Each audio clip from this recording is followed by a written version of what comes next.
नमस्कार साथियों, धीरज sir official में आप सभी का स्वागत है। आज हम लोग क्लास 10 की पार्ट 2 पर हैं। मतलब पार्ट 2 तो नहीं करेंगे, मतलब चैप्टर 2 है। ठीक है, चैप्टर 2 की स्टार्टिंग कर रहे हैं। सेकंड चैप्टर है तुलसीदास, बहुत बेहतर चैप्टर। और तुलसीदास जी के नाम से कौन नहीं परिचित है? सभी परिचित हैं, ये नाम सभी ने सुना होगा। बहुत प्रसिद्ध मैं कहूँ, मैं मतलब इनके बारे में जो भी कहूँगा वो शायद कम ही होगा। इनके द्वारा लिखा गया एक एक काव्य आज अमूल्य धरोहर है और कही गई एक एक बात मतलब सोने पर सुहागा खरी है ना। तो तुलसीदास जी के जीवन को शुरू करते हैं और पढ़ते हैं बहुत अच्छे से, क्योंकि इस पर कवि परिचय लिखने को आ जाता है और चैप्टर की स्टार्टिंग है, कवि का नाम है, तो कवि के बारे में जानना बहुत जरूरी है, बहुत इंटरेस्टिंग है। सुनते हैं, मेरे साथ बने रहिएगा। तो चलिए सबसे पहली बात शुरुआत होती है तुलसीदास जी के बारे में। और सभी लोग ध्यान दीजिएगा क्या कह रहा हूँ तुलसीदास जी के बारे में। देखो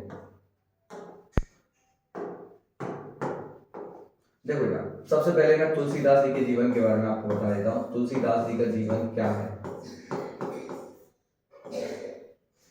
और तुलसीदास जी के जैसे कभी भी किसी व्यक्ति के बारे में जब हम स्टार्टिंग में पढ़ते हैं तो सबसे पहले जन्म पढ़ते हैं कि भैया जन्म कब हुआ। ठीक है, तो तुलसीदास जी का जो जन्म है, तुलसीदास जी का जो जन्म है वो 1532 में हुआ, 1532 में। ठीक है, उत्तर प्रदेश के बांदा जिले के राजापुर गांव में, उत्तर प्रदेश के बांदा जिले के राजापुर ग्राम में। ठीक है, ध्यान रखना, तुलसीदास जी का जन्म 1532 उत्तर प्रदेश के बांदा जिले के राजापुर में इनका जन्म हुआ था। ठीक है भैया, चलो अच्छी बात है। अब जन्म स्टार्ट होता है तो माता पिता भी जरूरी है भैया, देख लेते माता पिता का नाम। कहते हैं माता, सबसे पहले माता तुलसी, माता का नाम तुलसी, तुलसी को मोड़ा तुलसी, तुलसी को मोड़ा तुलसी। पिता का नाम था आत्माराम दुबे। क्या था? आत्माराम दुबे। पिता का नाम क्या था? आत्माराम दुबे।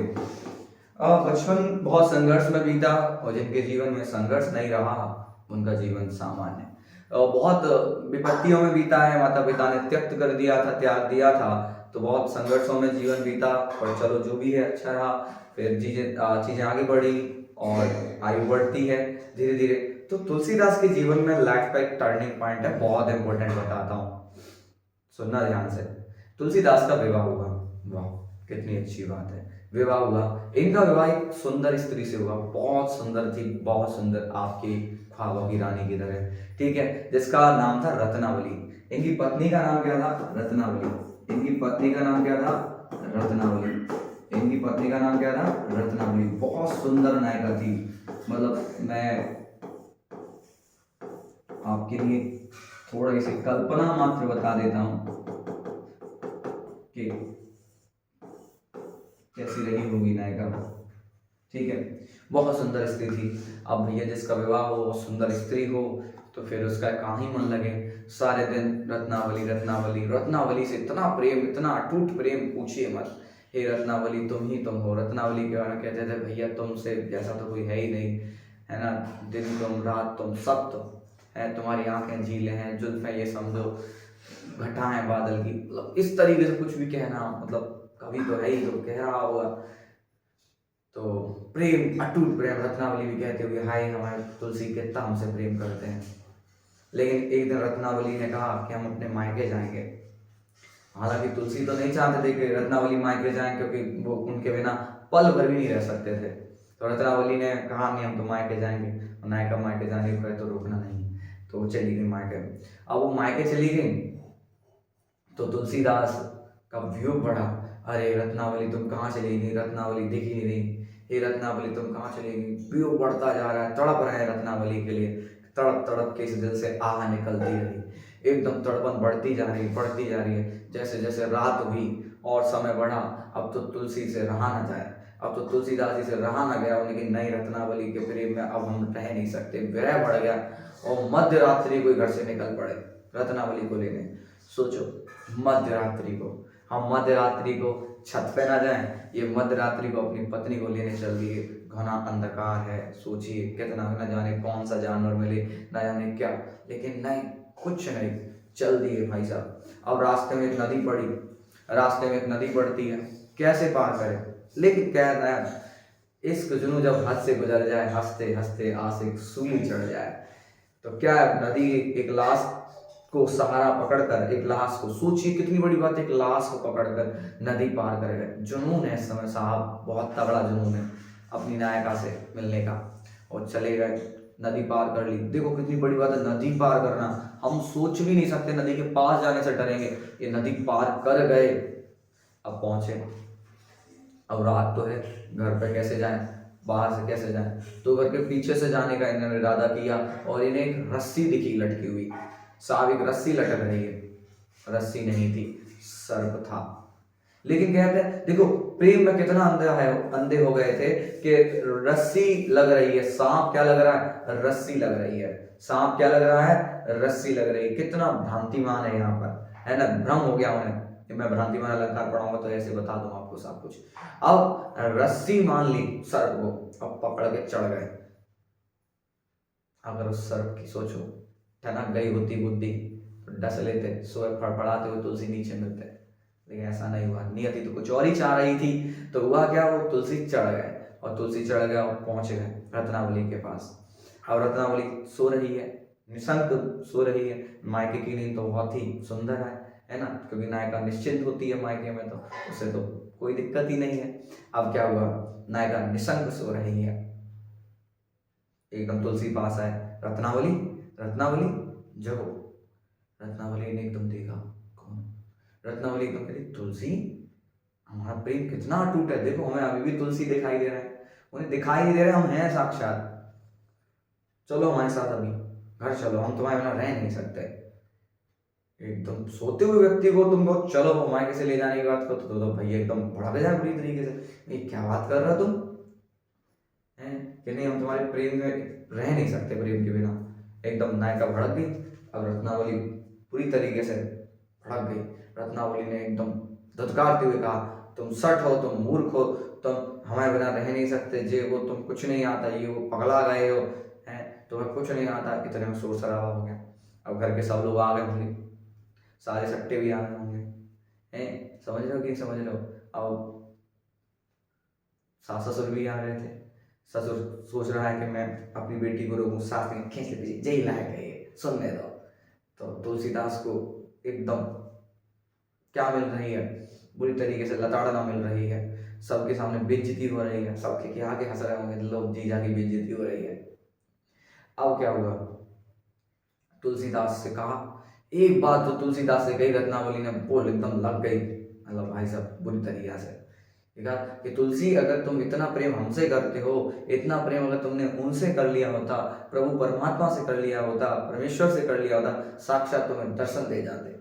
ये बात लग गई और तुलसीदास बहुत बुरी तरीके से भावुक हो गए, रोने लगे। बताओ तुलसीदास की बेइज्जती हुई। साहब अगर आज का दिन वो होता तो तुलसीदास निकल रहे होते तो मैं क्या बैकग्राउंड म्यूजिक बजाता, मैं यही बजाता, ठुकरा के मेरा प्यार इंतकाम देखेगी। अब देखिए तुलसीदास का इंतकाम, प्रेम में डूबा हुआ व्यक्ति जो कुछ नहीं जानता था, देखिए आज अमर हो गया, आज अमर हो गया, हम तुम चर्चा कर रहे हैं। और वहां से निकले और कह दिया कि अवलो नसानी अब ना नसियो, राम कृपा भव निशा से रानी अब ना डसियो।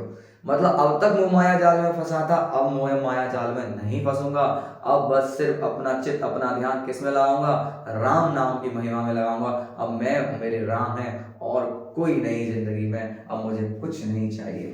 तो साहब इतनी बड़ी बात हुई, रत्नावली ने जब इन्हें इस प्रकार से बातें कही, तब इन्हें लगा कि नहीं मुझे जीवन में बदलाव लाना पड़ेगा। तो अब कौन चाहिए, अब रत्नावली ने तो कह दिया फूटो यहां से, अब नहीं, अब चल दिए तुलसी ने, चलो चलते हैं अब राम। और भाई साहब इतनी महिमा, राम नाम की महिमा गाई, इतना राम नाम की महिमा में डूब गए कि राम जी पर अद्वितीय साहित्य रामचरितमानस लिख दिया।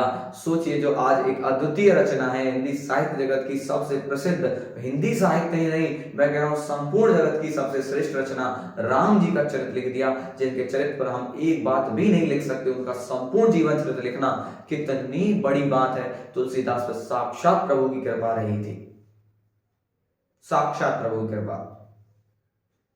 ये सत्य है। तो देखिए कितनी बड़ी बात है, तुलसीदास कितने महान कवि बन गए एक पत्नी के बस लताड़ने के बाद। एक ठोकर लगती ना, ये कौन समझा है सिर्फ बातों से, सबको जीवन में एक हादसा जरूरी है। तो ये वही हादसा था। अब पत्नी के बाद तो भैया गुरु कौन दिखाई देंगे? गुरु। गुरु के बिना तो काम चलना ही नहीं है। गुरु कौन थे? नर हरि दास। कौन थे? नर हरि दास। बस यहीं से लाइफ डिसाइड हो गई कि नहीं, राम भक्ति, क्या राम भक्ति और कुछ नहीं, राम भक्ति के अलावा कुछ भी नहीं। इसीलिए इन्होंने अपने काव्य का आधार सिर्फ राम जी को बनाया, सिर्फ राम जी को। मतलब काव्य जो कुछ भी लिखा उसका मेन ऑब्जेक्टिव, उसका मेन टारगेट कौन रहे थे? सिर्फ और सिर्फ प्रभु राम थे। काव्य का आधार कौन थे? राम जी थे। और राम जी के आधार मानकर काव्य लिख दिया इन्होंने। इसीलिए नाम राम भक्ति शाखा के कवि कहते हैं। किसके कवि कहते हैं? राम भक्ति शाखा के कवि कहते हैं। राम भक्ति शाखा कौन से काल से थे? भक्ति करिए ना, भक्ति काल के थे। कौन से काल के थे? भक्ति काल के थे। किस काल के थे? भक्ति काल के थे। राम जी की पूजा करते थे, राम जी को ही अपना सब कुछ मान लिया। अब समझिए, अब जिस व्यक्ति ने राम जी को अपना आधार माना और सबसे अद्वितीय रचना लिख दी, कौन सी? रामचरितमानस। पूछा जाए कि तुलसीदास की सबसे प्रसिद्ध कृति कौन सी है? रामचरितमानस। किस भाषा में लिखी है मेरे बच्चों? अवधी भाषा में लिखी है। इन्होंने किस भाषा का प्रयोग किया है अपने साहित्य के लिए? इन्होंने इस साहित्य के लिए दो लोक भाषाओं का प्रयोग किया था।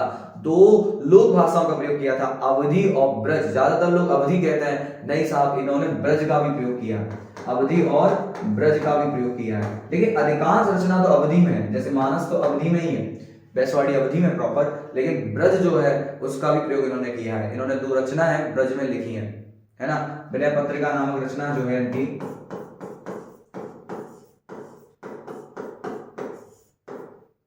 और एक है कवितावली। ये जो दो रचना है इनकी, ये ब्रज में लिखी है। किस में लिखी है? ब्रज। तो तुलसीदास का अवधी और ब्रज दोनों पर ही समान अधिकार था। याद रखेंगे, ये दोनों ही लोक भाषाएं। जब लोक माने जनता होती है, जनता द्वारा प्रयोग की जाने वाली भाषा को लोक भाषा कहते हैं, और लोक भाषा को साहित्य का आधार बनाया। तुलसीदास चाहते तो सांस्कृतिक भाषा संस्कृत में लिख देते, लेकिन समझ नहीं आता ना साहब संस्कृत। लोक भाषा हमारी तुम्हारी भाषा में लिख दिया, हम तुम सब पढ़ते मानस। अगर ये संस्कृत में लिखा होता तो शायद सीमित हो जाता, किन्हीं लोगों के पास रहता। एक तुलसीदास ने लोक भाषा में लिखा कि सब पढ़ेंगे, सबका कल्याण हो। इसीलिए लोक मंगल भावना का कवि कहते हैं हम तुलसीदास को। क्या कहते हैं? लोक मंगल। किसका कहते हैं? लोक मंगल भावना कवि कहते हैं, लोक मंगल भावना। तुलसीदास ने अपना मंगल नहीं छाया, सबका मंगल छाया कि मंगल भवन अमंगल हारी, द्रवौ सुदशरथ अजिर बिहारी। सबका मंगल छाया। तो कैसे कवि हैं? लोक मंगल भावना के कवि हैं। ठीक है, भाषा कौन सी है? अवधी और ब्रज है। ये मैं जो पॉइंट बोल रहा हूं सुन लेना, ये आगे आने वाले हैं काम। जब आपको कवि परिचय याद कराऊं तो अब ये पॉइंट्स लिख दोगे, आपका काम हो जाएगा। इजी ट्रिक में बता दूंगा सब कुछ, बस अभी सुनना पड़ेगा। काल कौन सा था? भक्ति काल। शाखा कौन सी है? राम भक्ति शाखा। ठीक है, माता का नाम तुलसी, पिता का नाम आत्माराम दुबे, गुरु का नाम नर हरिदास। हो जाएगा कि नहीं हो जाएगा? बताओ, कोई दिक्कत? अब आ जाते हैं सबसे मेन पॉइंट। रत्नावली ने जब कहा था फूटो यहाँ से, देखा अब तुम देखना रिवेंज लेंगे, तू नहीं तो कोई और सही। देखते हैं राम जी का आधार बनाया। तो देखो इनकी रचना सुनो, इनकी रचना सुनो सब लोग। कविता, कविता वली, दोहा वली, गीता वली, कृष्ण गीता वली, रत्नावली। देखो कवितावली, दोहावली, गीतावली, कृष्ण गीतावली, पत्नी रत्नावली। चाहते तो ये तो लिख देते, तुलसी कविता, तुलसी दोहा, तुलसी गीता, तुलसी कृष्ण गीता लिख देते ना, लेकिन क्या लिखा? कवितावली। ठुकरा के मेरा प्यार इंतकाम देखेगी। देखो अब समझ में आ रहा है। अब रत्नावली पछताते होंगे, काश हम ऐसा ना कहे हुए थे होते तो आज हमारा भी नाम हो गया होता। बोलो समझ में आ रहा है ना? समझ में आ रहा है? तो ये बात बहुत इंपॉर्टेंट हो गई। समझ में आई रचना? कोई दो रचना पूछता है तो कवितावली, दोहावली, गीतावली, कृष्ण गीतावली, रामचरितमानस, जानकी मंगल, पार्वती मंगल, इस प्रकार से रचना किसकी है? तुलसीदास जी की है। बात समझ में आ रही है कि नहीं आ रही? तुलसीदास जी के बारे में हम पढ़ते हैं तो तुलसीदास जी के बारे में अगर हम बात करें, अगर रस कौन सा प्रयोग किया है तो तुलसीदास जी ने श्रृंगार रस का प्रयोग किया है, ठीक है। तुलसीदास जी ने शांत रस का प्रयोग किया है सर्वाधिक, ठीक है। तुलसीदास जी ने वीर रस का प्रयोग किया है, ठीक है। आगे अब तुलसीदास जी ने अलंकार कौन सा प्रयोग किया है? अगर जब अलंकार की बात है तो तुलसीदास जी ने साम रूपक अलंकार का प्रयोग किया है। किसका किया है? अभी कोई कुछ नहीं लिखना, अभी कोई कुछ नहीं लिखना, अभी टेंशन मत लो, लिखा हुआ आपको अच्छे से मिलेगा। तुलसीदास ने किस अलंकार का सर्वाधिक प्रयोग किया है? साम रूपक। साम रूपक में तुलसीदास बड़े विशिष्ट है। ऐसे तो अनुप्रास श्लेष सब यूज किए हैं, लेकिन सबसे ज्यादा अच्छा यूज किया है साम रूपक, सबसे विशिष्टता प्राप्त है साम रूपक में, याद रखना, ध्यान रखेंगे, ठीक है। छंद में चौपाई, छंद में सबसे प्रसिद्ध क्या लिखा है? चौपाई, चौपाई लिखा, दोहा भी लिखा है। ऐसे तो दोहा, चौपाई, सोठा सब लिखे, पर सबसे प्रसिद्ध चौपाई, सबसे प्रसिद्ध क्या है? चौपाई। समझ गया के जी मंगल भवन अमंगल हारी, नव सुदशरथ अजर बिहारी, राम सिया राम जय जय राम। तो ये तुलसीदास जी की बात है, समझना ध्यान से, तुलसीदास जी की बात। अब मैं आपको अपनी स्लाइड पर लेके चलता हूँ। देखो देखो सब लोग यहाँ देखना, सब अब आपको याद करना, अब आप लिख सकते हो बड़े अच्छे से। अभी रुक जाना, पहले समझ लो। तुलसीदास, देखो मेरे बच्चा, तुलसीदास का जन्म 1532 उत्तर प्रदेश के बांदा जिले के राजापुर ग्राम में। अभी स्क्रीनशॉट ले लेना आप लोग। पिता का नाम आत्माराम दुबे, माता का नाम तुलसी, पत्नी रत्नावली, गुरु नरहरिदास। हो जाएगा। भक्ति काल, कौन सा काल? भक्ति काल। शाखा राम भक्ति शाखा। अगर धारा पूछे, सगुण काव्य धारा, सगुण काव्य धारा, सगुण काव्य धारा, ठीक। काव्य का आधार किसको बनाया? श्री राम जी को बनाया। रामचरितमानस इनकी अद्वितीय रचना, सबसे प्रसिद्ध रचना किस भाषा में? अवधी भाषा में। काव्य की भाषा क्या रही? अवधी और ब्रज। अब ब्रज में दो रचनाएं मिलती हैं, विनय पत्रिका और कवितावली, विनय पत्रिका और कवितावली। लोक मंगल भावना का कवि, मतलब जनता का हित चाहने वाले कवि हैं, ठीक। मानव मूल्यों के उपासक, किसके उपासक थे? मानव मूल्य, मतलब मानव के जो मूल्य होते हैं, मतलब जैसे नीतिगत बात होती है, जैसे सत्य है, अहिंसा है, ऐसे मूल्यों के उपासक थे, ठीक है, ध्यान रखना। प्रमुख रचनाएं देख लो, ये इंपॉर्टेंट है। कवितावली, दोहावली, गीतावली, जानकी मंगल, पार्वती मंगल, विनय पत्रिका। प्रमुख छंद कौन से यूज किए हैं? चौपाई, दोहा, कवित्व, सवैया। प्रमुख अलंकार कौन से? सामरूपक, अनुप्रास, श्लेष, यमक आदि। काव्य में प्रबंध काव्य और मुक्तक काव्य, दोनों तरह के काव्य लिखे हैं। मानस प्रबंध काव्य है और महाकाव्य की श्रेणी में आता है। किस श्रेणी में आता है? महाकाव्य की श्रेणी में आता है। ये कंप्लीट आपका तुलसीदास जी के बारे में वर्णन हुआ है। इसे अच्छे से कवर करना, लिख लीजिएगा या स्क्रीनशॉट ले लीजिएगा अभी इसका, और अब आप लोग इसे अच्छे से कवर करना, ठीक है। इसके बाद हम लोग इस चैप्टर की पार्ट 2 पर क्या करेंगे? व्याख्या डिस्कस करेंगे अच्छे से, एक एक व्याख्या अच्छे से आपको करा दी जाएगी, जैसे चैप्टर 1 में व्याख्या कराई गई थी, ठीक है। तब तक बने रहिए हमारे साथ, मिलते हैं अगली वीडियो में, तब तक के लिए धन्यवाद।